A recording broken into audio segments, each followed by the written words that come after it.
Hi everyone and welcome back to the channel. Last week I uploaded a video looking at the riff from the Dire Straits song Money for Nothing. I'll put a link in the description and above my head so that you can have a look at that one if you like, but I thought I might do a mini series on some of the music and especially the techniques that Mark Knopfler uses on his songs. This week I thought we'd have a look at another hit from the mid-80s, Walk of Life. This song is more at the poppy end of his work and might not be the favourite of MK purists, but it's got some real merit technique-wise, so I thought we'd have a look. So without further ado, let's dive in.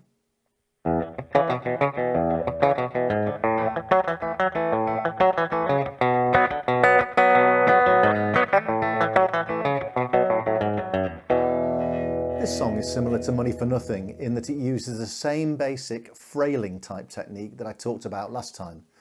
I've done an in-depth video looking at this technique. You can find here or there. So go and check that out if that would help. I'll assume for this video though that you've got some experience with that technique.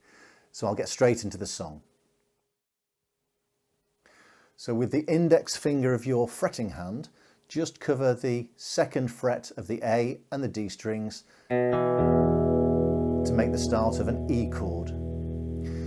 You don't need to worry about the other strings as you're not going to be playing them for now. You need to set up your fretting hand so that you can reach the fourth fret of the A string to play that classic rock and roll motif like this.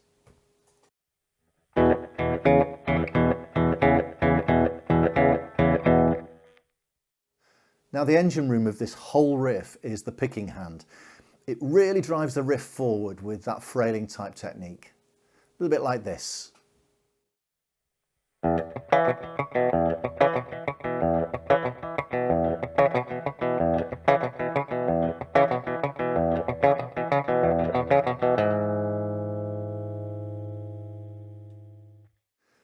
Then you simply repeat exactly the same thing, but this time on the A string with the fretting hand on the second fret of the D and G strings, like this.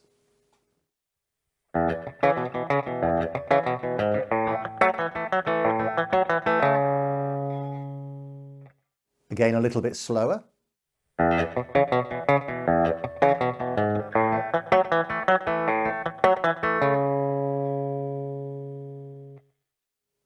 And then you just move to the B section, like this. So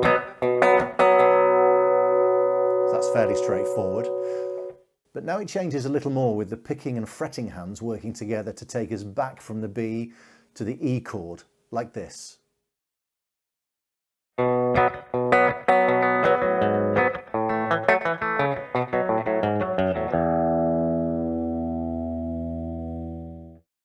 So a little slower.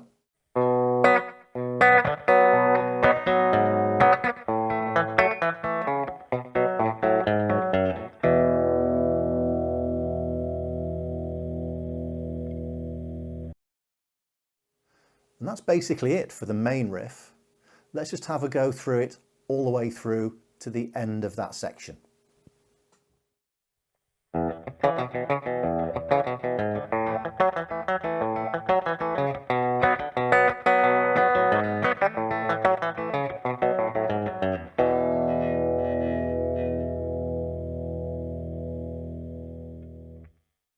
There's just one other section that's worth picking out for you, and that's towards the end of each verse where he sings the bit about there being a song about the knife. In this bit, the fretting goes up to the 5th fret on the A string to get that lovely 7th chord. So we do it like this. So I'll start this from the section where he sings After the Violence and Double Talk, which starts in the E chord and goes to the B, goes to E, and then to A, and then we finish from there. Okay, here we go.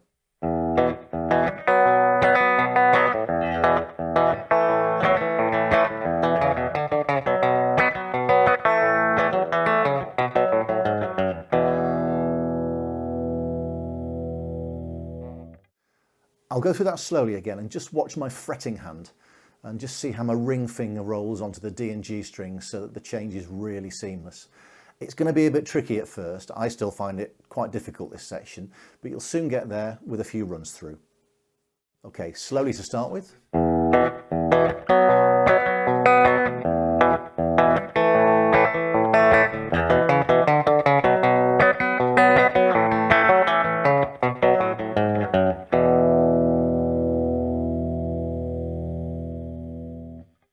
I realised that wasn't terribly slow, so let's just go through that really super slowly. It'll sound a bit weird and I might make some mistakes because it's sometimes harder doing it slow than it is doing it at normal speed, but I'll just walk through the fingering for you.